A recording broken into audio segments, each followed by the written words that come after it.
L'ambassadeur d'Algérie en poste à Niamey a été convoqué au ministère nigérien des Affaires étrangères. Avec nous pour en parler, notre éditorialiste Slimane Zeguidour. Bonsoir. Bonsoir. Quelle est la pomme de discorde entre l'Algérie et le Niger, Slimane? Alors, pour simplifier, le problème n'est pas essentiellement politique. Il est un problème démographique d'immigration. Le Niger partage presque 1000 km de frontières avec l'Algérie. C'est la voie royale pour tous les candidats à l'immigration africains pour rentrer en Algérie. L'Algérie, qui est en soi relativement est une sorte d'Eldorado. Il y a des possibilités de travail infinies, même si c'est des possibilités très précaires. Et en même temps, ça offre une possibilité avec le bassin méditerranéen d'immigrer soit vers l'Espagne, soit vers l'Italie. Donc, ce qui fait que depuis quelques années, il suffit d'aller même dans la plus petite bourgade du littoral algérien et on voit vraiment des très nombreuses populations du Niger, pas seulement du Niger, mais essentiellement du Niger, mais pas des hommes. On voit des femmes avec des enfants, parfois des nourrissons, qui sont des dizaines de milliers. On parle entre 250 000 et 400 000. Donc, les Algériens, du fait de leurs obligations internationales, les soignent, les nourrissent, mais sont incapables de les prendre en charge, étant donné le délabrement des services sociaux et les problèmes sociaux qui se posent même en Algérie, qui elle-même produit des candidats à l'immigration en Europe. Donc, qu'est-ce qui se passe? Eh bien, les autorités algériennes, chaque année, procèdent à ce qu'ils appellent des opérations de rapatriement.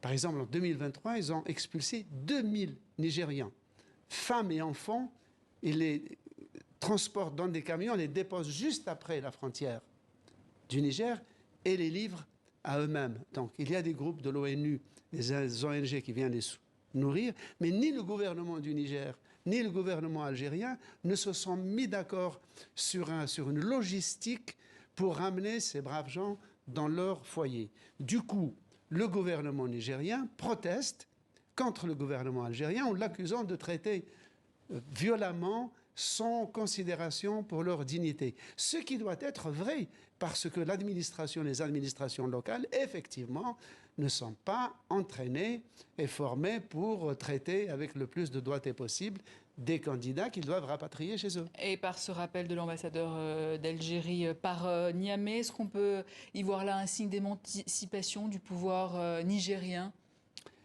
Alors, depuis le coup d'État de l'été dernier, l'Algérie, dont le Niger est quand même un voisin important, c'est un pays qui a 26 millions d'habitants, c'est un pays dont le taux de natalité est le plus élevé au monde, 8 enfants par femme. Et le seul débouché démographique entre nous, c'est l'Algérie.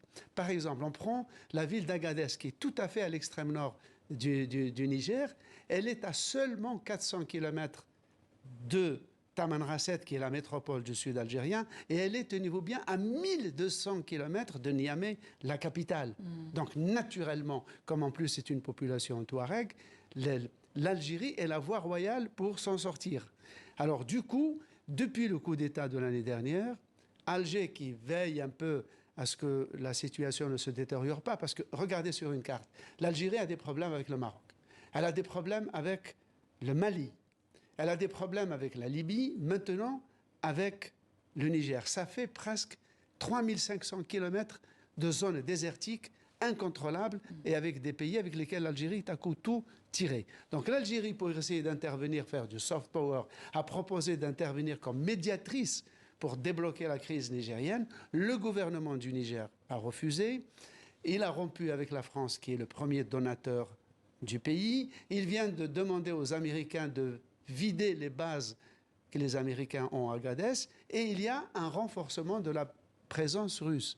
Les Russes sont des amis de l'Algérie, mais pas des alliés de l'Algérie.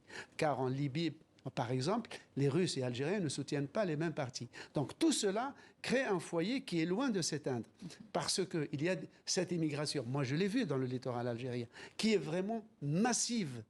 Et comme je l'ai dit, des enfants et des femmes. Les hommes se cachent, on ne sait pas où ils sont. C'est-à-dire c'est une population très fragile, très précaire, qu'il faut soigner, éduquer, mais il n'y a pas d'hommes qui travaillent. Donc c'est un problème qui ne peut que s'aggraver, et beaucoup à Alger considèrent que c'est probablement le premier risque géopolitique pour l'Algérie. Slimane Zeguidour, merci pour votre éclairage.